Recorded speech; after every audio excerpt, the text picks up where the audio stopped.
Bonjour à tous. Merci tout d'abord de l'invitation de PoliceMed à l'encontre de Sistra. Donc rapidement, qui est Sistra? C'est une filiale des chemins de fer français et du métro parisien. Donc c'est le numéro 1 mondial de l'ingénierie des transports publics et donc nous accompagnons nos clients depuis les phases très amont, plan de transport, études de faisabilité, jusqu'à la mise en service des systèmes. Et nous intervenons donc dans le monde entier avec des chantiers un peu emblématiques comme récemment le métro de Dubaï, mais aussi le métro du Caire, et donc énormément autour de l'arc méditerranéen et dans les pays du Maghreb. Par rapport à la présentation d'aujourd'hui, donc on voulait faire un petit zoom sur la problématique particulière des métropoles de Sud-Méditerranée, sachant que de manière générale, les défis dans le monde entier sont importants, mais en particulier pour les métropoles sud-méditerranéennes qui sont en cours de profonde transformation.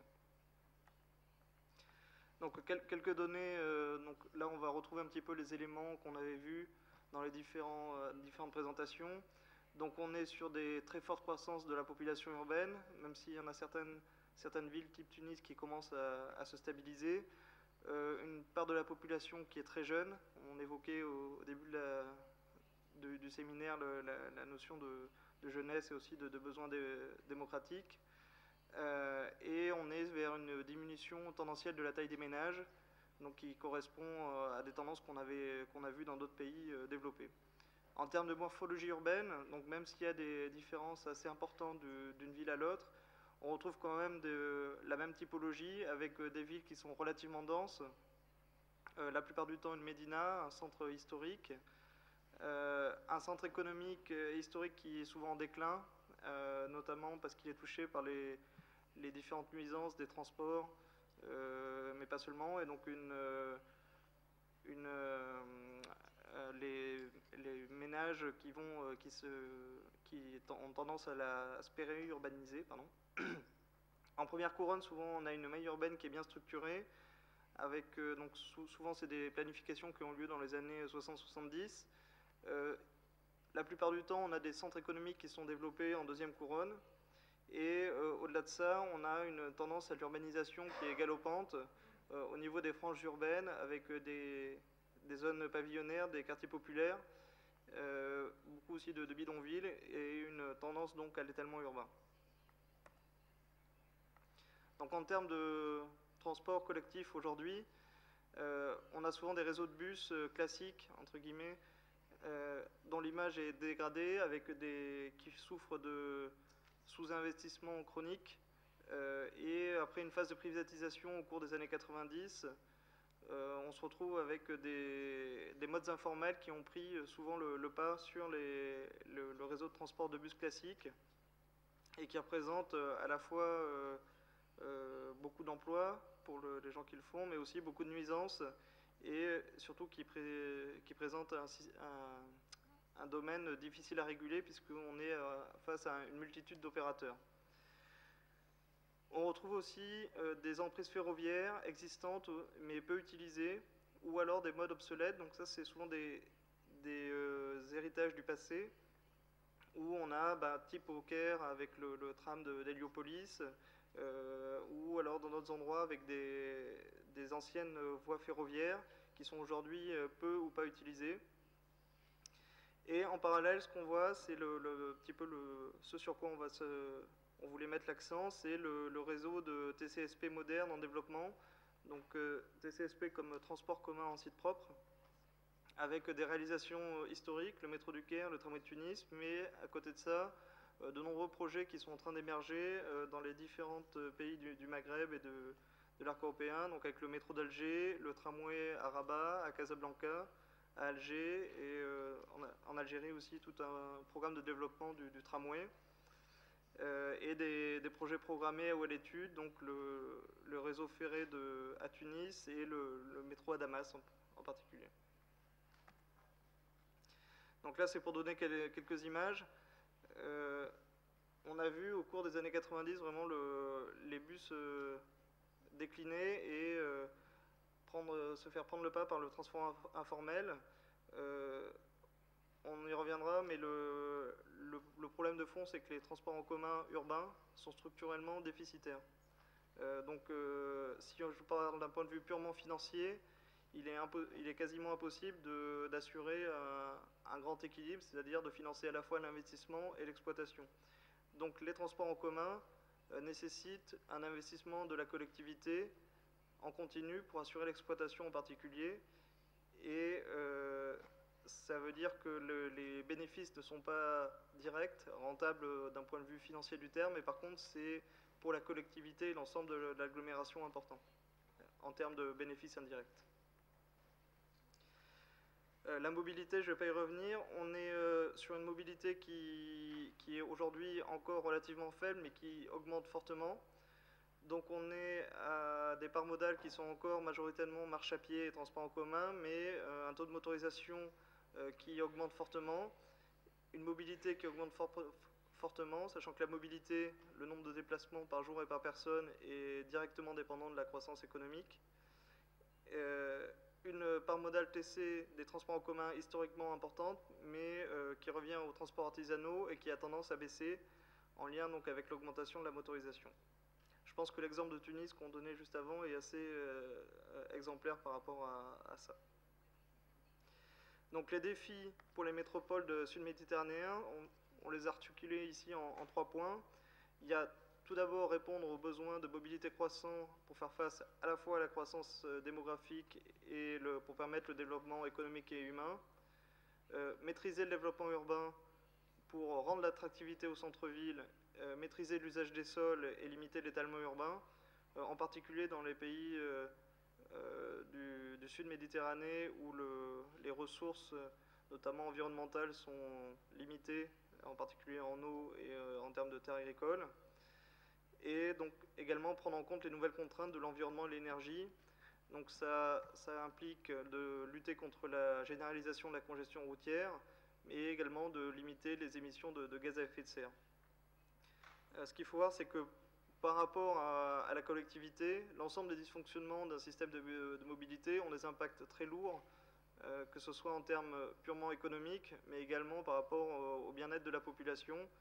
C'est-à-dire que la mobilité a des enjeux sur le fonctionnement de l'économie, l'accès à l'emploi, mais également l'accès aux services, l'accès à la santé, l'accès à l'éducation, et donc peuvent créer un cercle vicieux assez important qui freine le développement d'un pays. Par rapport à ça, quel modèle de mobilité? Donc là, on a représenté sur un graphe les différentes villes du monde, avec en bas le PIB par habitant, et à gauche, en remontant sur l'axe des ordonnées, la part des voitures particulières. Et donc on voit qu'il y a une très forte disparité entre le modèle qu'on nous a appelé européen, où on est sur des villes denses qui ont une richesse importante, mais une part de l'automobile relativement maîtrisée, avec le modèle les plus aboutis, qui sont souvent les villes type Amsterdam ou Zurich, en Suisse. Il y a le modèle américain, où au contraire, on est sur une richesse importante et un usage quasiment exclusif de la voiture particulière, avec tous les impacts négatifs que ça peut avoir en termes d'étalement urbain, en termes de consommation des espaces, de consommation énergétique. On peut imaginer le modèle idéal. Donc là, il y a Amsterdam, Tokyo, Hong Kong, où là, on est vraiment sur des villes avec des niveaux de richesse importants et une maîtrise de l'usage de la voiture particulière. Donc par rapport à ça, les métropoles sud-méditerranéennes sont un petit peu au moment où il va y avoir des grandes inflexions. Et donc il y a 2 grandes options, qui est soit de partir vers un modèle américain. Aujourd'hui, par rapport à ce qu'on disait sur la question des ressources énergétiques, des effets qu'on voit de la congestion routière, on peut considérer que ce n'est pas durable comme développement. Et donc il y a l'option qui est de partir, de tendre vers un modèle qui serait plus proche du modèle idéal et de maîtriser donc l'usage de la voiture tout en préservant un droit à la mobilité pour l'ensemble de la population. Donc, quelles solutions en faveur de la mobilité durable? Donc là, c'était quelques exemples qu'on va vous présenter et les conclusions qu'on avait élaborées dans le cadre d'un guide qui s'appelait Stratégie pour la mobilité durable. Donc on va retrouver exactement tout ce qu'on s'est dit ce matin, c'est-à-dire que la première chose à faire, c'est d'avoir une organisation institutionnelle fiable et installée dans le temps, avec des autorités organisatrices. Donc ça, c'est une notion française, mais qu'on retrouve un peu partout, qui est de dire d'avoir une entité institutionnelle autonome et qui a les compétences en matière de mobilité sur l'ensemble de l'agglomération. Le deuxième point, c'est mettre en place les conditions d'un financement durable des services de transport. Et là, l'accent qu'on voulait mettre, c'était de dire, il y a le côté investissement, donc je finance mon infrastructure à l'instant T0, et il y a toute la partie exploitation. Comme je vous disais tout à l'heure, les transports urbains sont structurellement déficitaires, donc il y a une notion d'apporter une subvention à l'exploitation si on veut assurer un bon fonctionnement de la mobilité pour la collectivité. Les trois autres points sont donc de concevoir de manière cohérente la planification urbaine et la politique de transport en anticipation des évolutions, c'est-à-dire de ne pas proposer, par exemple, de faire une ville nouvelle sans avoir réfléchi à la manière dont elle serait connectée au centre-ville, parce qu'après on se retrouve dans une logique de rattrapage. Donc le modèle idéal, c'est de pouvoir développer de manière simultanée l'urbanisme et les transports. Donc ça, par exemple, c'est le modèle hollandais, où il y a trois catégories de terrains. Il y a les catégories A qui sont constructibles parce qu'ils sont desservis en transport en commun. B, c'est les industries qui sont moins bien desservies, mais auxquelles on peut quand même accéder, qui sont à l'écart des zones urbaines. Et C, les endroits qui ne sont pas desservis par les transports en commun, où l'urbanisation est figée.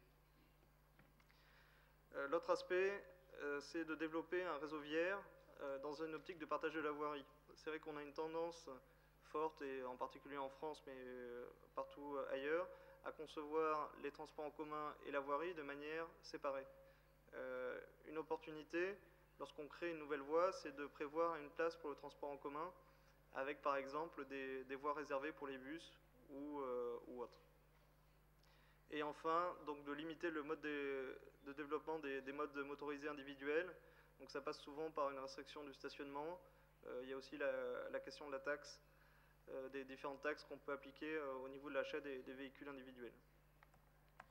Donc si je reviens aux problématiques des transports en commun, nous, notre préconisation, c'est d'organiser de manière progressive les réseaux, de manière hiérarchisée, c'est-à-dire qu'on va avoir des logiques d'agglomération, des logiques de desserte locale, donc c'est ce qu'on voyait tout à l'heure aussi en fonction des corridors métropolitains, la notion de transport urbain, et donc une articulation entre ces différents systèmes au niveau des pôles d'échange.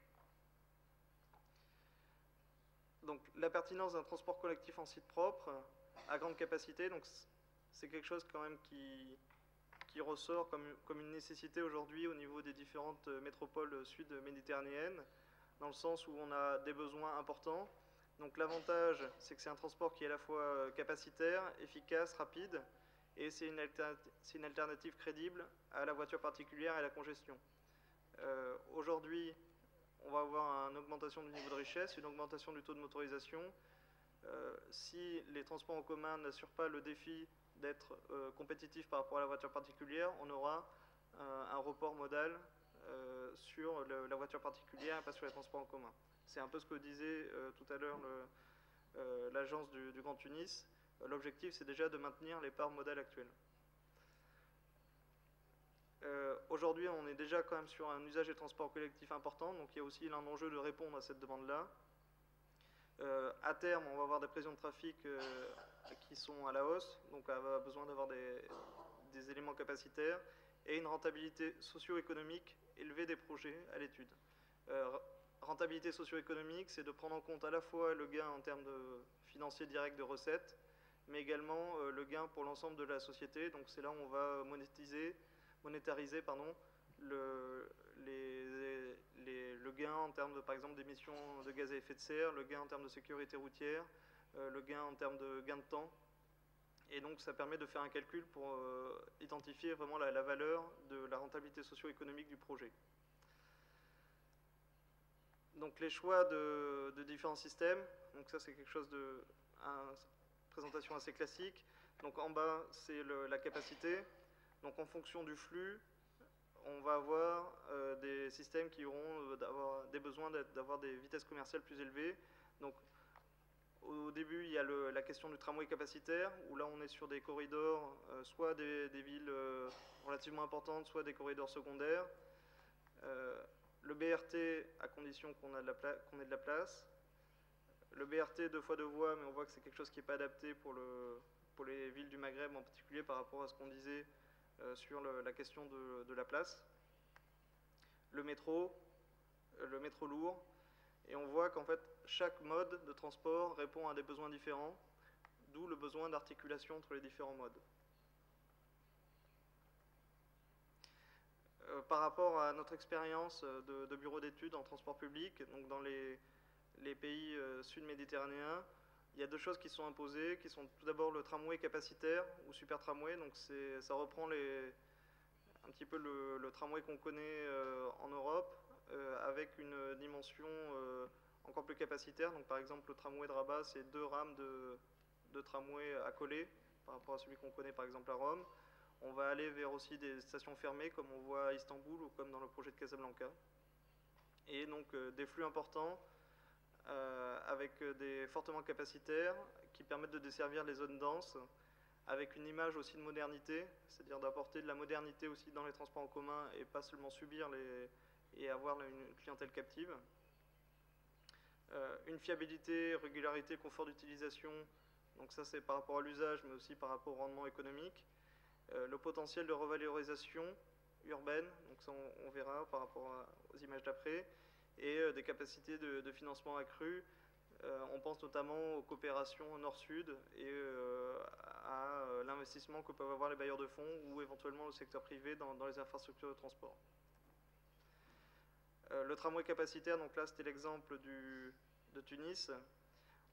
Alors entre le tramway de surface et le métro, on retrouve à peu près les mêmes problématiques que chez nous, qu'en Europe, pardon. C'est de dire le tramway, ça a un coût un peu plus limité. Par contre, ça permet de desservir finement, ça a une image de modernité. Par contre, ça prend de la place en surface. Dans des grandes villes type Le Caire, où on est vraiment extrêmement dense et où la place est rare, on ne peut pas offrir un tramway assez capacitaire. Il y a la question aussi de se croiser avec les autres flux, c'est-à-dire qu'un transport de surface va venir s'interfacer avec les autres flux et donc avoir des impacts quant à la régularité et aussi au fonctionnement du reste du système. Le projet de tramway de Casablanca, donc on est sur une ligne de 30 km, 50 stations, donc 580 millions d'euros. Et là, donc, il y a une volonté qui a été affichée par les autorités marocaines de favoriser également le renouvellement urbain et donc d'utiliser le tramway comme un mode de transport et également comme un moyen d'agir sur la qualité de l'espace public. Quelques images ici du tramway de Casablanca qui est aujourd'hui en cours de construction et qui devrait être mis en service en fin 2012, le 12-12-12. Enfin le métro, donc là il y a une question de saut d'échelle, c'est-à-dire qu'à partir d'une certaine taille critique, de toute façon les modes de transport de surface ne pourront pas répondre à l'ensemble des enjeux. Donc ça c'est l'exemple historique du métro du Caire, où là on est vraiment sur du mode capacitaire, on transporte 1100 personnes par rame, et là on est sur des chiffres de fréquentation entre 25 et 55 000 personnes par heure et par sens. 55 000 personnes par heure et par sens, ça fait du monde. Moi je viens d'une petite région en France, c'est l'équivalent d'une préfecture en France. L'avantage, c'est surtout que ça permet de se déconnecter des réseaux de surface et donc d'assurer une forte capacité, une qualité de service importante. Par contre, le coût d'investissement en entrée est élevé, même si le métro du Caire arrive à équilibrer les coûts d'exploitation avec les recettes de fréquentation. Ça permet de ne pas se poser la question de ce qui se passe au-dessus, et donc ça correspond vraiment à des capacités de flux très importantes. Une étude que nous avions réalisée, qui aujourd'hui n'a pas eu de suite, à ma connaissance en tout cas, donc financée par la BUI à Damas justement pour proposer un métro, où le problème c'est la condition d'entrée qui est de mobiliser les fonds d'investissement. Donc quelques images du métro pour Damas. Je vous remercie pour votre attention.